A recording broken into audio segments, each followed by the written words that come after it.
Thank you for the warm welcome. And how many people is it their first meetup coming to? Congrats. This is a big moment. This is kind of a catalyst of you determining kind of what your next step is going to be.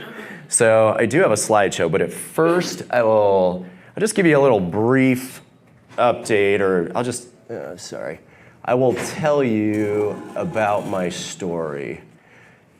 So you guys kind of have a little bit of background from me. So I started off with a trust fund, and I got $10 million, and that's how I bought $200 million worth of real estate. That's it, guys. That's all you have to do. No, I'm just kidding.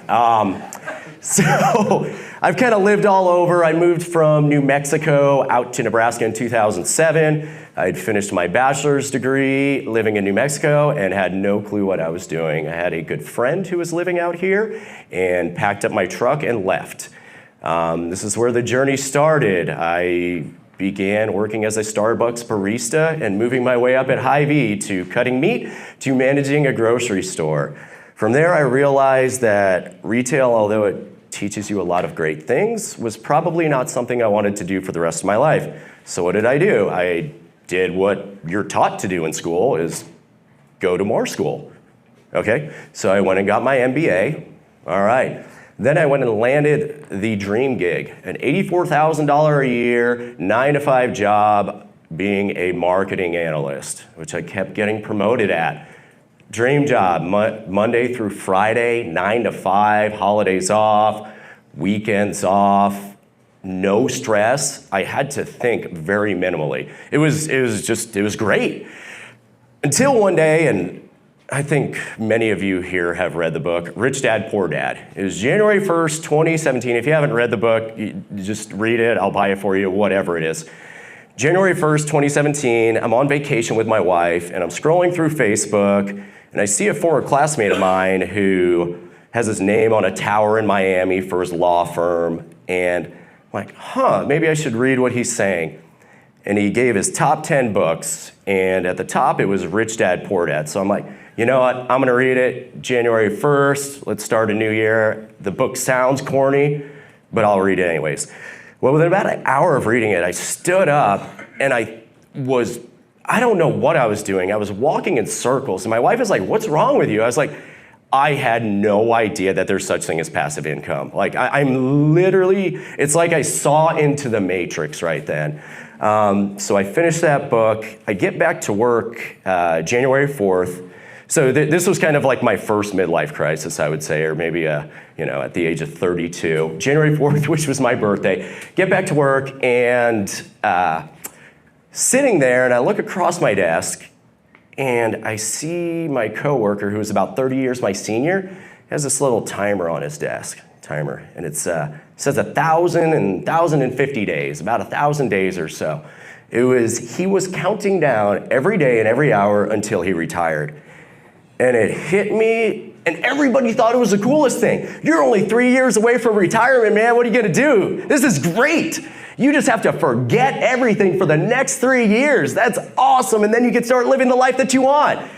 And man, that was depressing. I love the guy, but that was depressing. That hit me like a ton of bricks. Later that day, my boss said, hey, you know how you took some time off, and I know you do some consulting work on the side, but you can't take any non-paid days off. I had 10 days of vacation. Also found out I was having my second child, and I was like, wait, so even if I don't want to get paid, I still have to come here, and you're saying that I can't do that? Yes, exactly. Well, F. So I realized right then that there had to be something. I basically, it flipped a switch, and I am really happy. I started reading every single book I could on real estate. I did basically everything the books would say. From that, I started networking with every single person I could. And by April 24th that year, I had purchased my first threeplex. Since that day, I have never gone a day without having a property under contract. So I'm a multifamily real estate investor. I have a little over 2,500 rental units. I primarily syndicate. I would say 70 to 80% of my portfolio is of syndicated properties. The other 20% or so, I do JVs. I own some on my own. Maybe me and my partner purchase. But that's kind of to catch up. So what was also a big catalyst during that first month is I went to my first ever meetup. How many people here know Van Dieb or John Hoyt? Okay, if you haven't heard of them, they are huge investors in Omaha. Van Dieb runs a very successful brokerage. He's spoken at the Omaha real estate meetup, and John Hoyt is huge. This guy at like the age of 19 was making $1 million mowing lawns. So if you haven't heard of him, look him up. But I remember I stayed there and I stayed until the end to make sure I could continue asking them questions.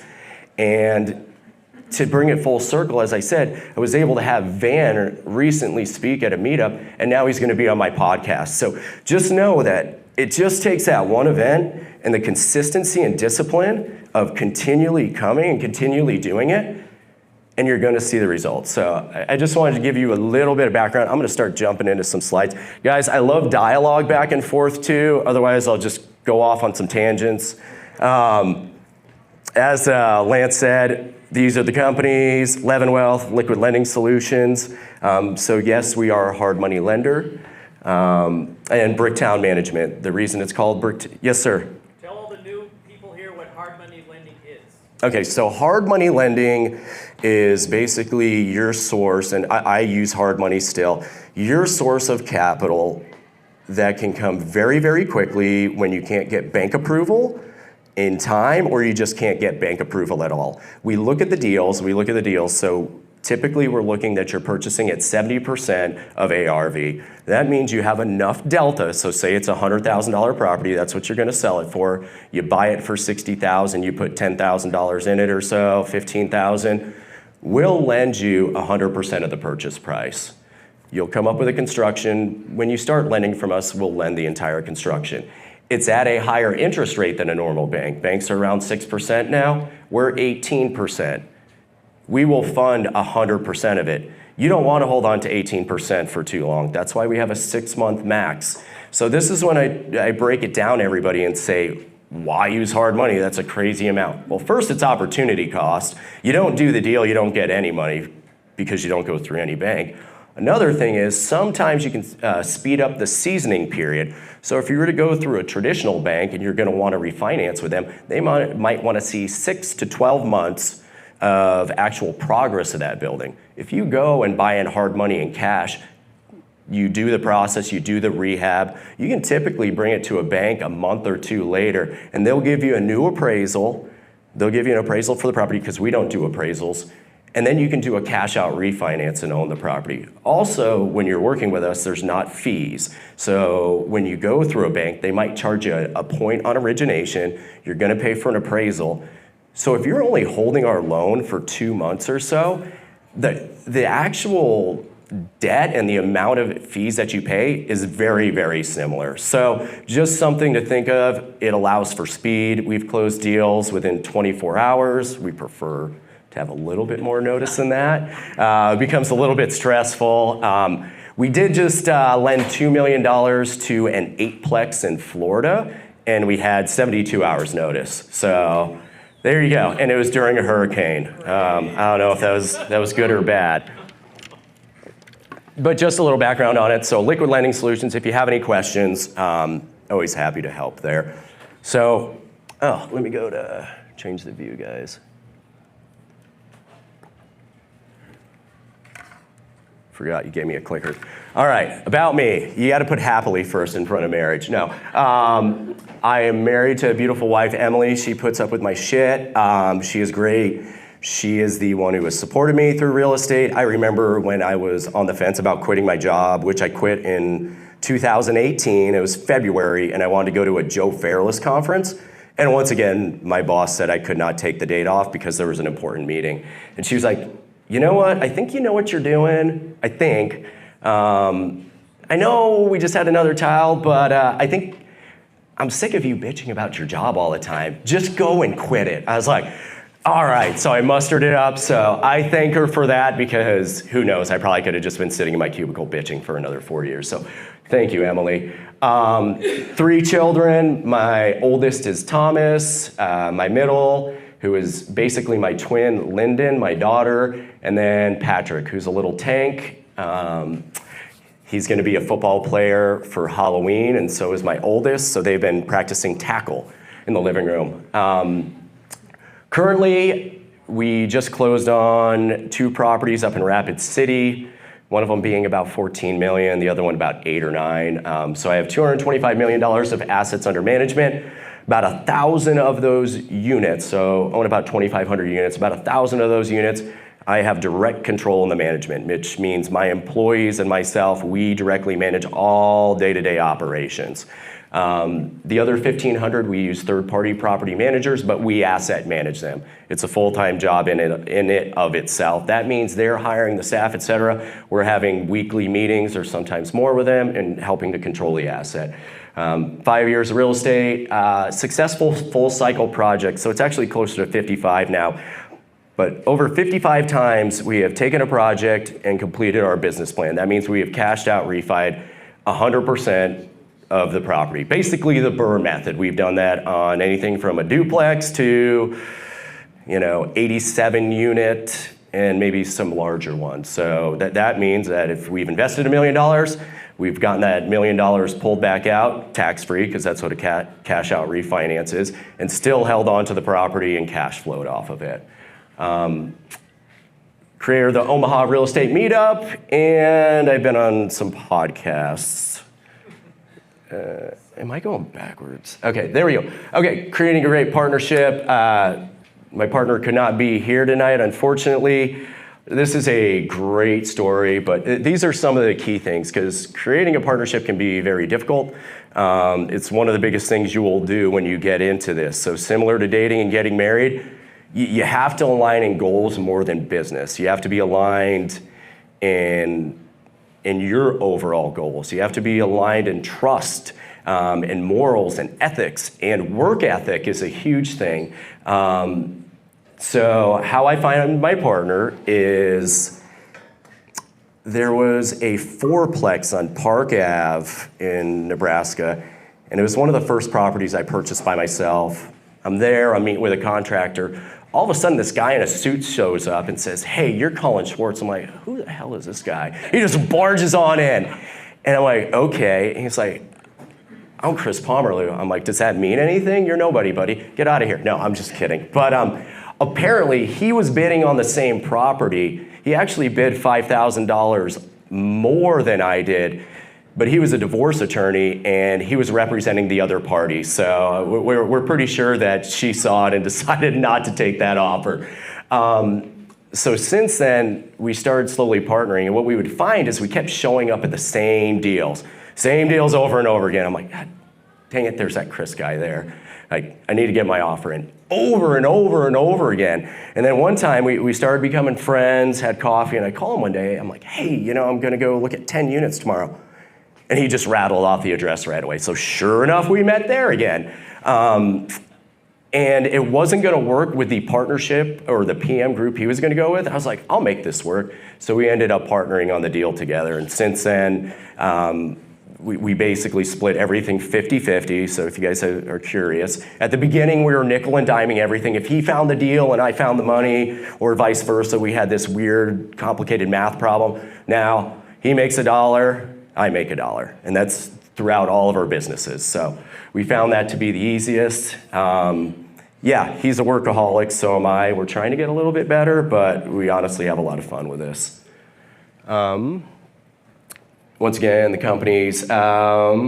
So we're in 7 states for LeavenWealth, so that is our private equity company. We were originally called Park Ave Capital, but apparently there's another company in New York named Park Ave Capital that was getting sued, so we decided to quickly change that. LeavenWealth, Leven means to rise. We also, our previous office was on Leavenworth Street, so kind of play on the name, and the rising of wealth. We're in 7 states, from Rapid City, Sioux Falls, South Dakota, all the way down to Dallas, Texas. and kind of the markets in between. So if you cut the country in thirds, right in the middle, with our primary home base in Omaha. Bricktown Management, that was kind of the starting of a company. I was managing 92 units, up to 92 units by myself.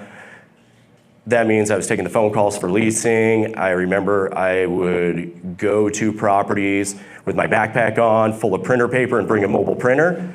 I would meet the residents, sometimes primarily Spanish speaking, and I would sit there on my translator app going through new leases with them, and I'd lease out everything. I was doing pest control, I was doing move-outs, I was doing evictions, I was doing the full takeover.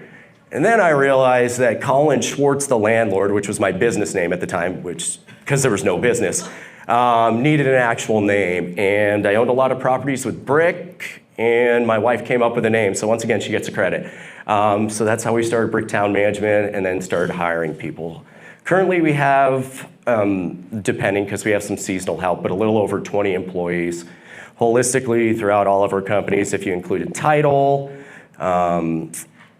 as well as liquid lending, we're probably 30, 35 employees or so. And then the Omaha Real Estate Meetup. So the reason I started the meetup is although I loved the RIA that I went to, I thought that I could do it better, and I also wanted it to be more frequent. So if you guys haven't checked it out, Ted Cash runs the RIA in Omaha. It's phenomenal. He's done a great job. At the time, it was just different. It was kind of bland. It was at a elementary school gymnasium, and they'd serve cookies and coffee. Well, I wanted something like this environment, so I created one in Omaha, just for the fact that I wanted to meet more brilliant people like you. I can go over this a little bit, but really the goal and why I started investing, so it's passive income, and I use passive in air quotes because what I do is not passive at all, but it's to build that generational wealth. And when I say generational wealth, if I leave this earth today, I know that my family's taken care of. I know that what I've built will continue after I'm gone. And that was my biggest goal. That and get out of my job, because I knew once I got out of my job, I could focus more on that. So that's what we do. That's what we have for our investors as well. We look to build generational wealth. Now, do we sell properties? Yes. Especially in this last market cycle, we found some properties, some smaller properties, some ones that we got crazy offers on, so we took it. But our goal is to continue to hold on to real estate. The tax advantages alone make it really difficult to ever want to sell. So that is our mission throughout our portfolio, and those are the people we partner with. Typically 10 to 18% tax-free returns on average. Yeah, we can get into that later, but that's just a little bit. All right, same thing. So as I said, 2,500 units. All right, so this is the map of all where we are located.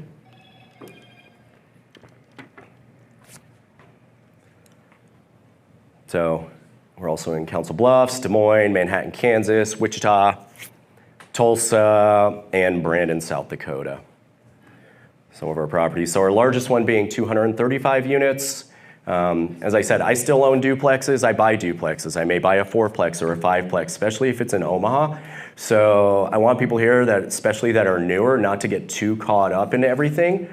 It is okay to buy smaller properties. There's a lot of ability to still increase the value and make a lot of money from it. And also, typically, you're gonna find sellers that maybe are more willing to give you a delta on that property, meaning they have not taken care of the rents.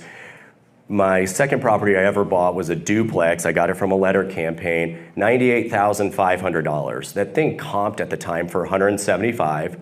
The guy was nice. He charged the neighbors $500 in rent. They had been living there for 25 years and completely trashed the place. He lived on the other side, and he just wanted to get out of it.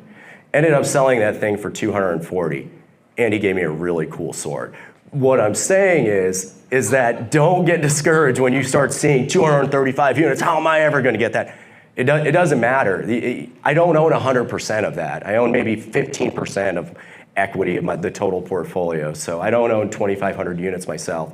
But just to continue with that, because you can build wealth on these small numbers. and they're really good to learn from.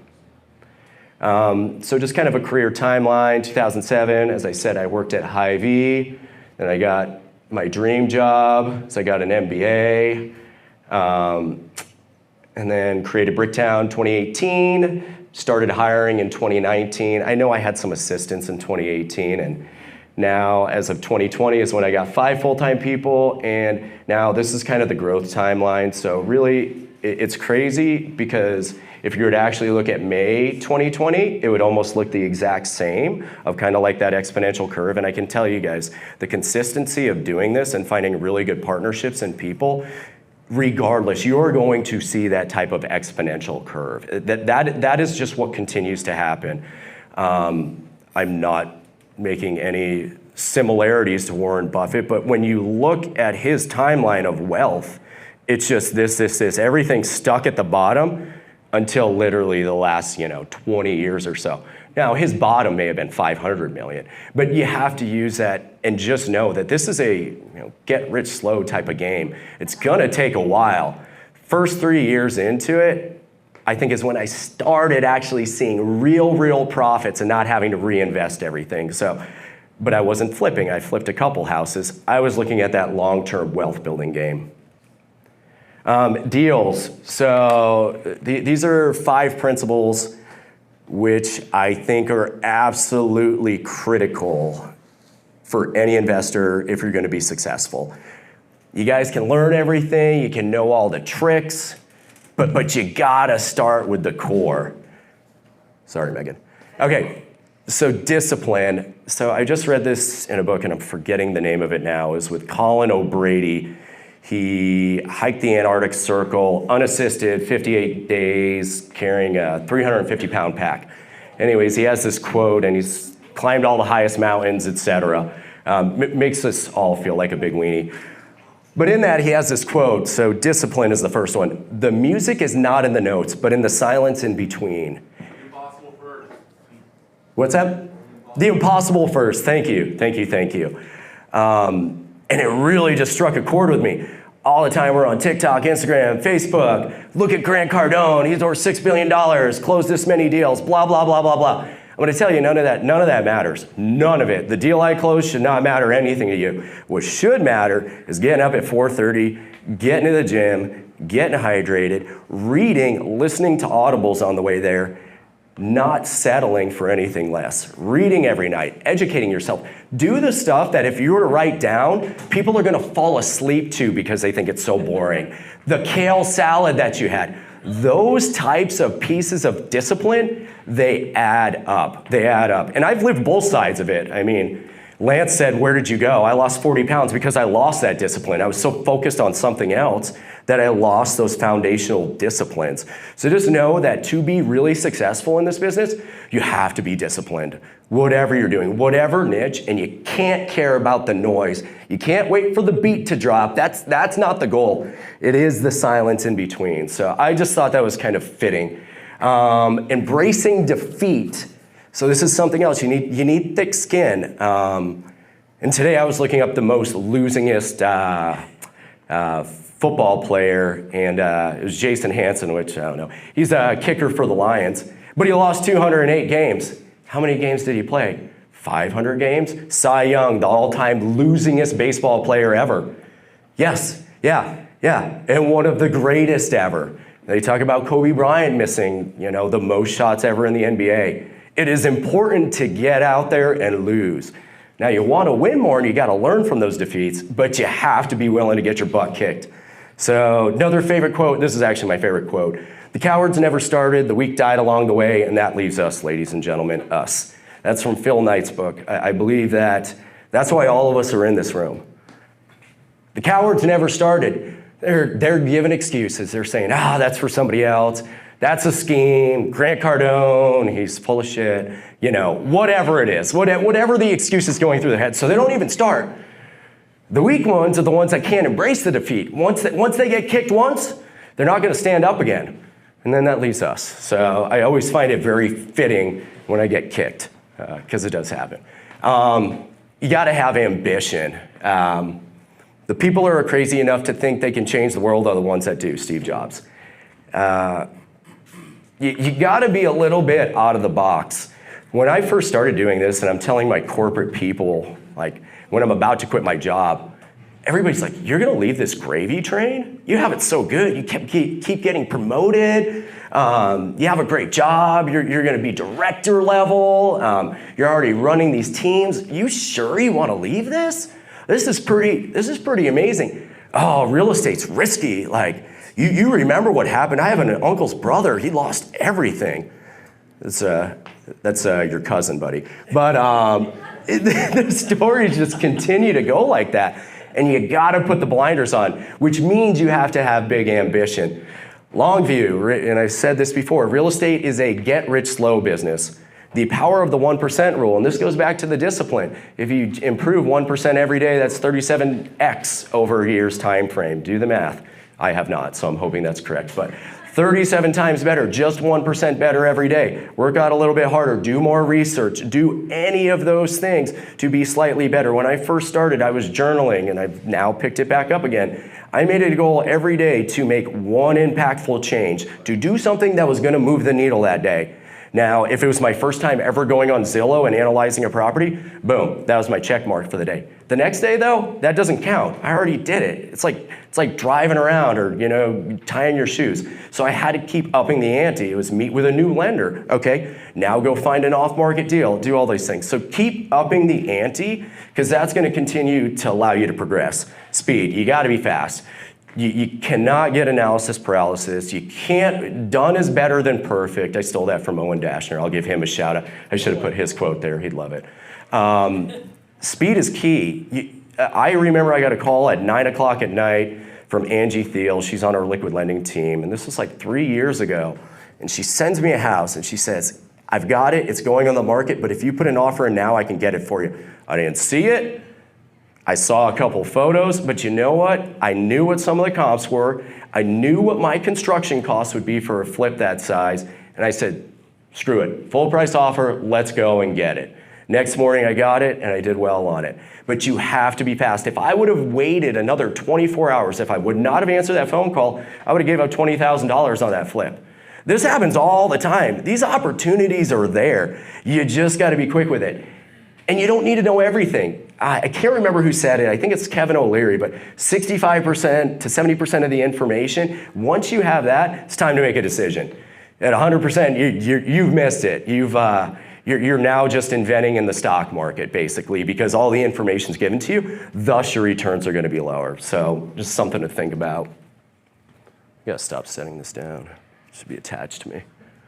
So this is kind of how I started. So this is actually steps of what I did. There's a little bit more to this, but I think this is really helpful to newer investors. So I realized that every agent I talked to at the beginning was a big hype man, and I thought all of them were gonna find me the deals, and they had no clue who I was, and they forgot about me as soon as the phone hung up. They had their buyers list. I remember getting laughed at. I remember walking in circles at my lunch break and saying, yeah, I'm looking for a 6.5 cap. I'm looking for 12% cash on cash return, blah, blah, blah, all the same stuff. And he's like, yeah, you and everyone else, buddy, buy.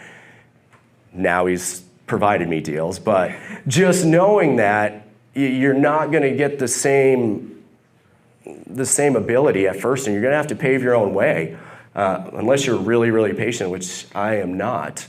So I started posting on Bigger Pockets. I look back at those posts and they're atrocious. It's like, does people have property for sale? I like multifamily, yes please. It was really butchered and bad, but hey, I found a new agent, he brought me a deal, a 3-plex.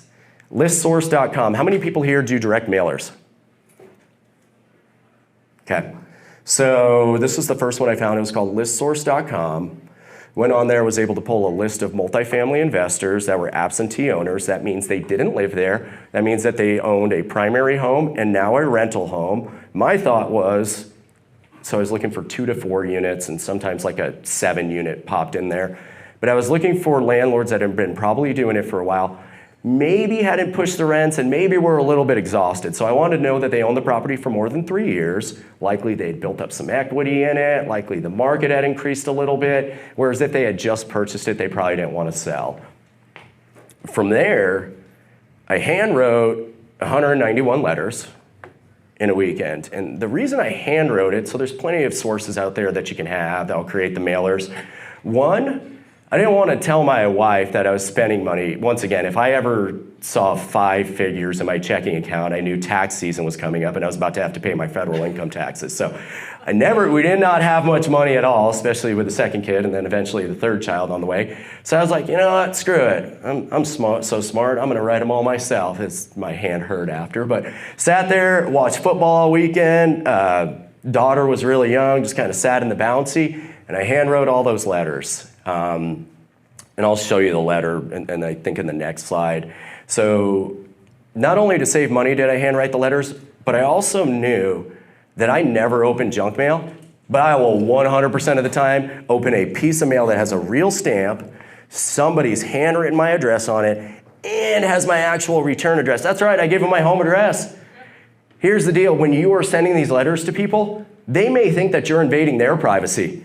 I just said, here, this is where I am. Good, bad, indifferent. My wife probably would not let me do that now, but you know, whatever, I did it. And from there, I can't remember the response rate, but of 191 calls, or 191 letters, I got about 20 calls from it. I mean, just ridiculous. It was like all the stars had aligned. And I ended up getting 6 deals from it. Just while it's a duplex I told you about. So I spent maybe $300 on this marketing campaign in a weekend. That one deal made me 140 grand. So just if you guys are bored, one weekend you got good use of your time, get a little hand cramp, get a list and put it together. I promise you, the responses I got, every single person there said it's because of the letter seemed real, and the people I didn't do deals with actually became a good connection, and I learned from them. Because the people that called me back were investors. So even if a deal wasn't gonna work, I would spend 2 hours on the phone with this term that I hate, but I didn't know I hated it at the time. I was picking their brain for 2 hours on why they started investing, how they did it. So I was actually getting free education from actual investors. And I was interested in them. And it was also, you could tell, I kind of brought some fire back to them. So yeah, also what I would do, this is another thing, is I would find for rent signs, I would call those as well, so I got a deal from that. I would also see residents that are moving out of their properties, and I would ask them for their landlord's number saying I was interested to rent. I had purchased 2 buildings like that. So there's a lot of creative ways to do it, and people that don't know they want to sell. So that's a way to have a good marketing budget with like basically $0 and just effort. Yeah, so that's kind of how I started. I said I'm kind of sick of agents laughing at me, so I'm just going to do it myself. Here's the letter. This is how not special scientific it is. It's not, am I looking for the right verbiage or cool highlights or a bunch of thumbs up emojis? Dear, I would write their name in. So I actually printed this off multiple sides, and so I had to fill in some parts handwritten, but there's a lot of effort into it, so I call it handwritten. My name is Collin. I'm looking to buy an investment property in Omaha, and this one caught my eye. Are you interested in selling? If so, I'd like to talk. I can close quickly and am not a real estate agent. Please give me a call. That's it. That's it. One property I bought for $364,000. We just sold it for $685 last week. So just FYI. Now I'm going to get into the advantage of real estate, which pretty sure everybody here knows. Yes, sir? So how did you finance all those 6 deals? Okay. Are you going to get it? No, we can get into it now. So I had a home equity line of credit on my house, and I cashed out my 401k. So I did start off with some capital, but I went all in. Now, granted, remember I was 32 at the time and worked 70, 80 hours a week for all my life, so I put away probably 20% of my money. However, at 25 units, I ran out of money. So in these deals, I did use creative financing, adding consulting fees, acquisition fees, paying myself back through the project by becoming property management. So money ran out really quickly. The duplex, for example, that I bought, I added on a credit at closing because there were some damages to the property, but because I also wanted to reduce my overall down payment. So that basically took my down payment from $20,000 to $10,000. So just found a lot of creative ways to do that. And Anybody can do that on any of your properties. So yeah, you're able to use bank leverage. Everybody knows that. That's the power of real estate. You increase the value of the property $1, you're getting a 5x return on it if you've leveraged 80% of the property. So you can see how these multiples really start to add up quickly. You're getting equity buildup, cash flow, obviously the excess cash that comes through once the property's stabilized. That goes in your pocket. And tax deductions. Tax deductions are probably my favorite. What I didn't realize is, well, I was making like $84,000 or whatever when I left my job. The next year in real estate, I think I only made, with fees and everything, like $55,000 or $60,000. But I netted the exact same. Making that much less. It's just mind-blowing. My mind shifted right then. So I don't pay taxes. I pay a lot of property taxes. But with all the write-offs, I am showing millions of dollars of losses a year. Real estate's very powerful, guys. How many people here file as a real estate professional according to the tax code with their accountant? Dan, does everybody know about that? Okay, if you're a full-time real estate investor, you want to check with your accountant. My previous accountant didn't know this. Find a good accountant. I don't care who they're related to or whatever. It's night and day difference. Being a real estate professional allows you to take your losses on your entirety of income. Otherwise, when you're purchasing real estate, you can only take those losses in that one entity. So I can break that down later, kind of on the side, but that is one of the biggest advantages. When you get considered a real estate professional, that means you work 750 hours a year, I believe, anybody? 750 hours a year. Whether you're marking it down, however, the IRS considers you a real estate professional. It's not like you get a badge, but that's how you are filing your tax returns.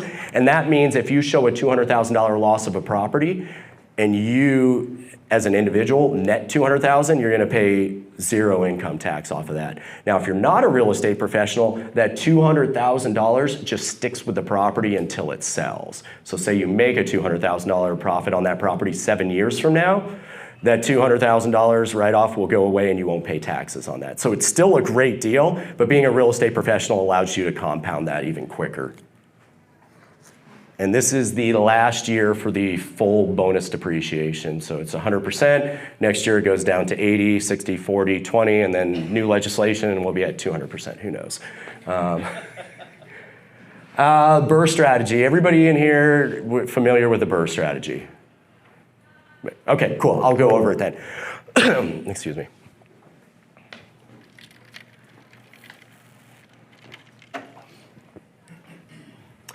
So this is, if you want to grow and you want to grow fast, you're either using other people's money or you're doing the BRRRR strategy, or doing both. It's the best way to leverage your dollars. Brandon Turner from Bigger Pockets coined it. Shout out to Denless, got to hang out with him and record him the other day. Woo woo. I got to be on his podcast, episode 318, it's a doozy. Just kidding. So you're buying the property. So when we're buying our assets, we're making sure there is a delta of gain right there. So we want to make sure we're buying at 70% ARV. This goes for multifamilies. So if we're buying a $1 million property, we want to make sure after all expenses are in, after we've increased the rents, et cetera, that the property is going to be worth 1.3, 1.4 million, somewhere around that range, so that when we refinance, we can leverage up and get back our initial capital. Remember, you run out of money really quick in this business. It is capital intensive, so you need to find a way to move your dollars as fast as possible. So we are always focused on quality locations, poorly managed assets, and poor management can mean numerous things. It's not that the manager never showed up or collected rent. It's just maybe the manager is charging rents from 30 years ago. It's maybe that they're not billing back for utilities. It's maybe that he's okay with a place 75% occupied and he bought it so cheaply that it's paying for everything and he's just fine with it because he's golfing in Hawaii, 6 months a year. It's a true story, just bought a property at 260 unit and he was just fine with 75% occupancy. He didn't care. And he was care with his rents 20% below market. That's poor management, but he didn't care. Him and his son just hung out. Good for them, good for us. Now we can complete our business plan. So we want to see a minimum of 20% upside in the NOI, net operating income. Rehab. Once again, rehab comes in all sorts of forms. It could be exterior rehab to brighten the place up so people are more attracted to the place. The typical thing for rehab and what you're usually seeing is updating the interiors, taking them from a 1990s or 1970s look and getting them into 2020s. You're doing LVP, LVT, you're doing a gray-white color scheme, you're adding new lighting, etc. Maybe you're adding some amenities. So that alone will get you that rent increase. But there's multiple different ways that you can look at rehab. Rent, obviously we are in a business, so we're increasing the rent to market. We're not here, so this is what becomes a misconception sometimes. We're not here gouging people like, I know you could go over there for 800, but I know you're here and I know it's gonna be difficult for you to move, so I'm gonna charge you 1,000. No, I'm just gonna charge you 800 now because that's what the market rent is. And the previous ownership did not do that. However, I'm typically gonna have significantly better service, a safer community, and cleaner community. Because that is important, guys. These are people's homes. If you don't take care of the customer, you don't take care of your employees, you got nothing. You can get lucky for a little bit, but eventually you'll build a bad reputation. You'll go sideways. COVID's a perfect example. We gave away $25,000+ of Hy-Vee gift cards right when the pandemic hit. Why do we do that? Everybody else is freaking out. Man, residents aren't gonna pay. I'm not gonna fix up anything, blah, blah, blah. That's a time you lean in. I don't know if I was right or not, but I leaned in and said, I'm guessing there's a good group of residents out there that regardless are gonna pay me, even if the world is ending, because that's the type of people they are. So I'm gonna show them that's the type of person I am and help feed their families with groceries. So I think just kind of having that mentality with this, it's the long play. And then repeat, just keep doing it over and over again. As I said, 55 or whatever times, we take that money and we redeploy it. You can refinance money and you can do whatever you want with it, but I'll tell you, it's still debt and you want to redeploy it. You can get yourself in trouble when you start spending stupid money on a refinance. If you sell a property, do whatever you want, but when you're refinancing, that money should be reinvested into more cash flowing assets. That's my 2 cents. Types of ownership. So 100% owner, I'ma do this, I'ma do that. You own 100% of the property. You're now the property manager, you're everything. Maybe you hire a management company, but owning the property 100% yourself, which I own some properties myself as well. All the risk is on you, you're signing on the debt, just buck stops with you. Joint venture, me and Lance are gonna partner and we're gonna go 50-50 on a deal. He might bring the money, I might find the deal, I might bring the money, he might find it.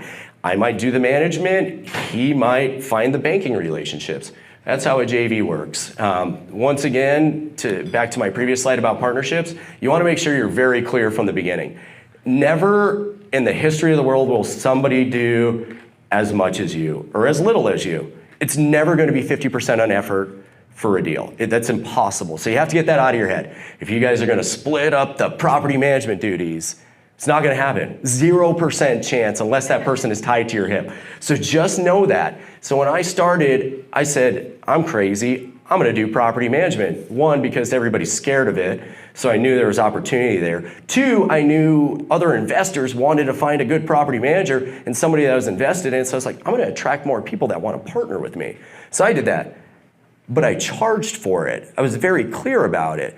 I wasn't managing the properties out of goodwill, knowing that we're gonna be 50-50 on it. I said, no, I'm gonna charge a property management fee, and that helped me get out of my job, but it also held me accountable. Now I am the property manager. Now if I'm not performing, whose fault is it? It's my fault. It's not my partner's fault. We're not looking at who does who. So that's kind of important when you're figuring out these partnerships, whose responsibility and getting compensated for that. Syndication, yes sir. Real quick, since we have some newer people here, talk to us a little bit about, because we're talking about scaling up our business. When you decided to do your first joint venture with somebody, where did the connection start and how did that conversation come up, and then jump right into how it ended? Okay. I've had a lot of partnerships, guys. Some it's kind of like dating. You can remember well. Yeah, no. I mean, I can picture the one with Chris when we bought those 10 units together. So basically, he was going to be working with another property management company. They came back to bid the units to rehab them at 100 grand. I was like, dude, my contractors, what I'm putting together, I know I can do it for 40,000. So he's like, okay, the numbers work at 40,000. I had found the deals off market. Now he found it as well, but he was going to have to pay brokerage fees, etc. I added on a consulting fee onto it. So on each building, there was 3 buildings. I added a $4,000 consulting fee. So I'm just going to tell you how I wrote up the contract, because this can be confusing, but it's really easy. So the total purchase price was, let's call it $400,000 of the buildings.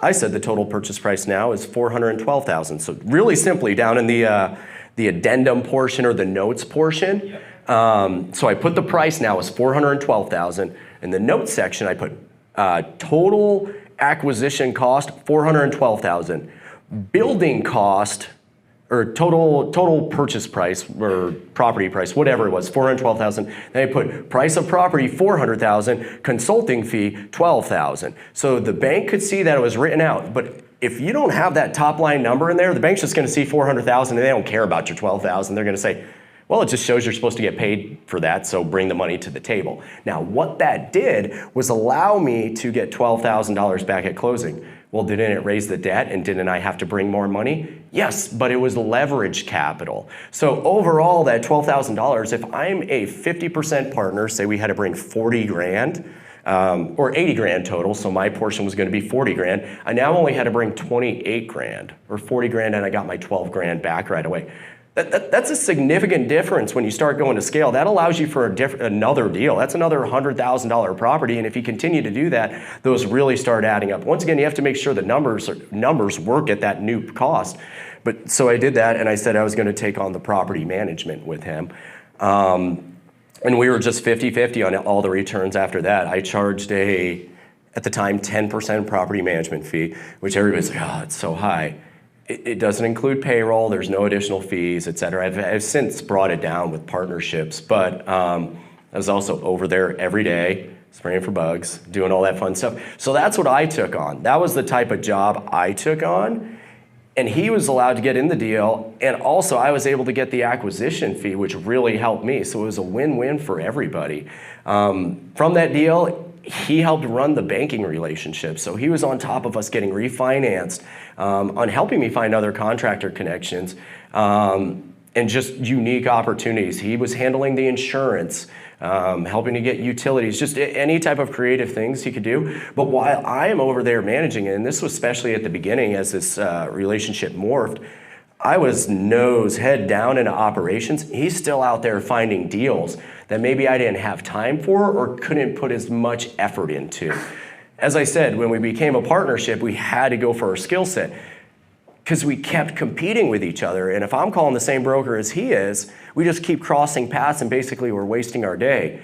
In our true partnership, it's not, oh, I'm doing so much here, look at this deal I brought. Oh, I found the capital. Oh, I did so much work because I went and changed some locks. No, you guys are both rowing in the same direction to get there faster. So that's incredibly important. Now, I've had other partners that are completely passive, do nothing, and that's fine, but I know that's what's going to happen. I'm going to take maybe a larger fee on something like that because I'm going to run the whole deal. That's fine. Just know that from the beginning and set very, very clear expectations and reevaluate those expectations because as life goes on, things change. Did that kind of answer or do any more detail? No, I think that's good because what I'm looking for is newer people on how, because a lot of people have trouble with starting their first deal because they think they have to bring all the money, and you don't. You just have to find somebody else. And so that's why I wanted you to explain what you did and how you did it. And through that, I'm assuming that's how your syndications came about, is with that first deal, right? So we started syndicating. So we probably, in the beginning, JV'd, and they probably should have been a syndication for some of them, but they were friends and family. The legal term, 503B or 503C, sorry. But yes, so basically after 2 years, so syndication is pulling a group of investors' money, Us, general partners, me and my partner, we are the general partners. We have a carve out for ourselves for all the work that we do, et cetera. Finding the deal, sourcing the deal, signing on the debt. My name is on a lot of debt, so the ship goes down, somebody may be out of their capital, but I'm out of everything. So just, there's a lot of risks, so we obviously have a lot of incentives to make sure that our business plans come to fruition. But I was telling Matt that I felt awkward about asking even my mom for money. I was like, I don't want to go ask mommy for money. Like, I ran out of money and just had to start figuring it out, creative ways. But about 2 years in, I remember another partner of mine, he brought his mom into a deal. She invested $50,000. A year later, refinanced. She got $70,000 or $90,000. We still own the place. Year later, same thing happened. Maybe it's $50,000 or $70,000 at this time. I'm like, dude, I just tripled somebody who's not my mom's money, and she still owns the property. I'm still paying her quarterly distributions. I'm like, Mom, your bonds are making 1.5%. You're killing me over here. So that's when she started investing, and basically we started seeing lots of people were in the need for a product like this. They wanted to find operators that they knew. They wanted to find operators that they trust. They wanted to find operators that weren't just out there showboating and not actually in the business and understanding the business. So that's really why we created the syndication model. It allowed us to scale more units allows us to hire more people, hire more talent, people in certain skill sets from marketing to asset managers to a CFO to allow us to build those, because I'm a terrible bookkeeper. I hate QuickBooks. It is brain surgery for me, and I'm not a brain surgeon either, so it's not a fun thing. So being able to start hiring those people as we get to scale, but really it was, the syndication started because it was just a need that was presented to us. So that is what we do now primarily, 70% of our deals or so. Then there's also REITs. So REITs just a fancy term for stocks. You don't get the tax benefits, et cetera, but it is basically a stock that invests in real estate. So when companies get large enough, if we hit 10,000 units, 20,000, you can become a REIT, get sold on the stock market, and people invest into that. So real quick on the, when you got past the joint venture to the syndication, and we're probably going to wrap it up. I know he's got a lot of really good information, I'm sorry, but when you go to the syndication, when you did your first one, what was your specific job for the syndication? Which one was the first one? What did you, like you said, I can do this part of the syndication? Because I know he was a lawyer, but he's not the kind of lawyer that you need for a syndication. I just assume he can do it all, though. It's funny. I'm like, you're a lawyer. You know how to read these documents. He's pretty smart, but tell us a little bit about that, because as everybody can see, you're starting out with maybe a small deal, and then you work your way up. So small deals are great, and that's how you get going.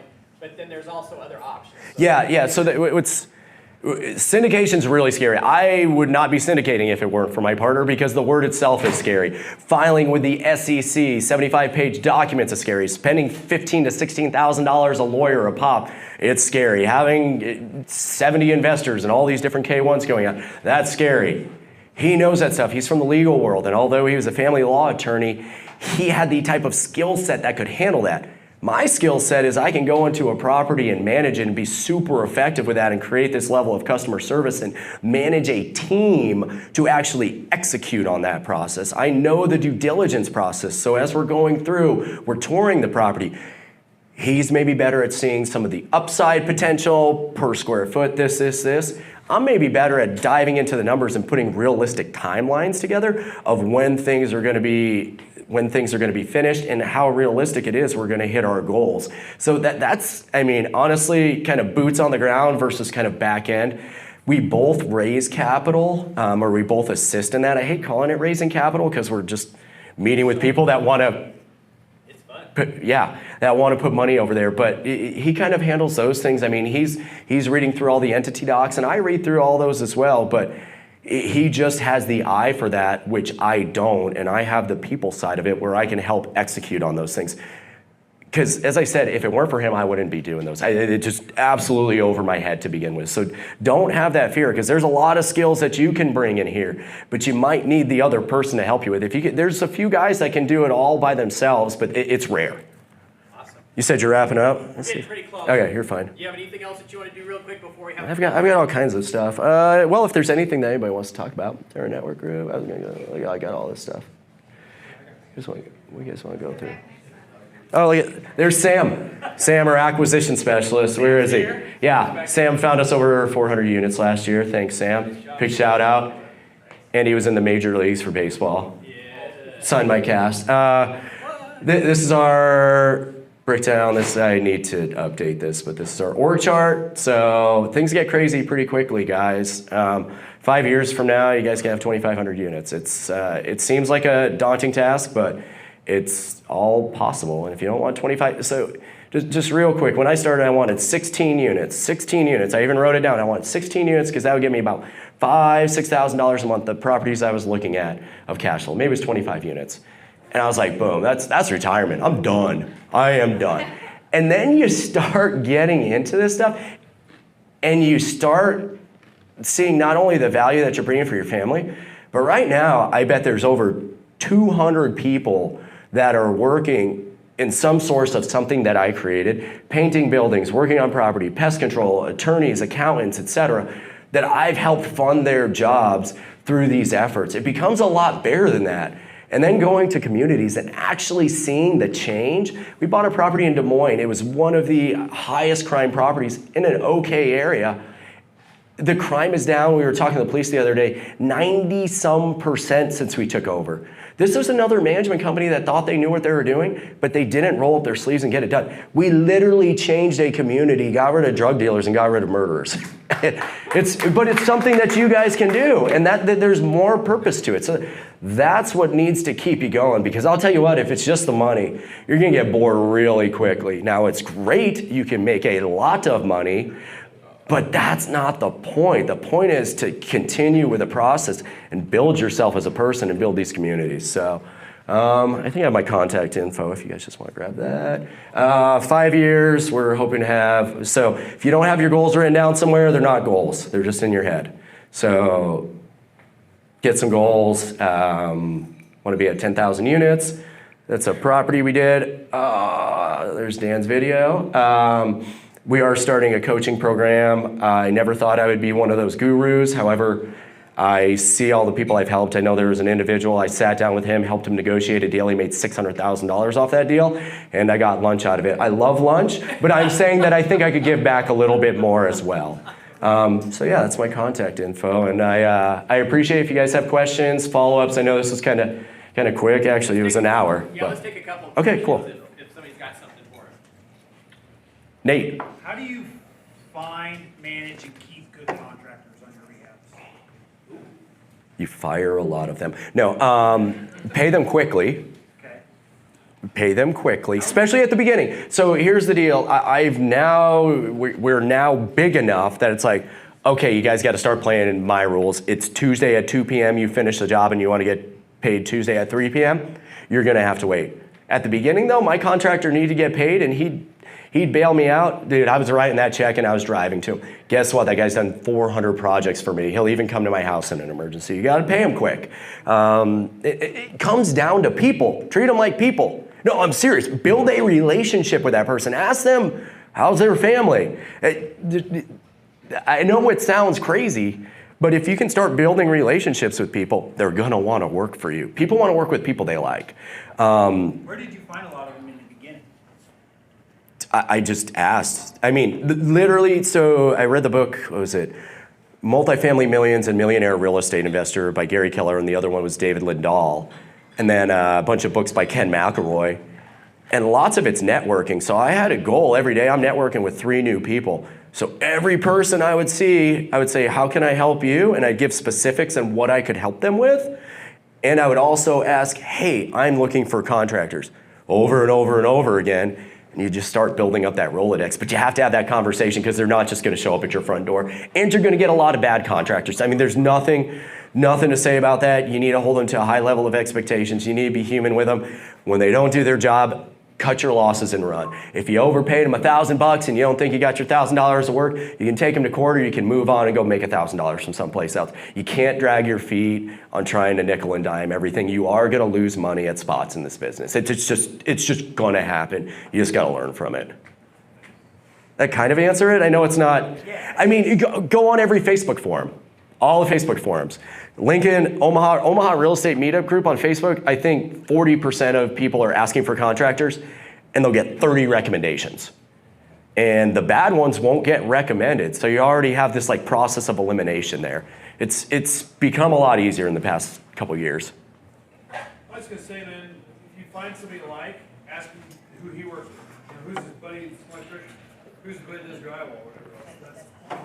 Absolutely. That's a great way to, find his buddies, ask his buddies, talk to them. Yeah, high caliber people are going to want to work with other high caliber people, and they all typically run in the same circle. More questions? Anybody else got another question for Collin? Going once, going twice. All right. Thank you, guys. Appreciate y'all. Thank you, Lance. Appreciate it, man.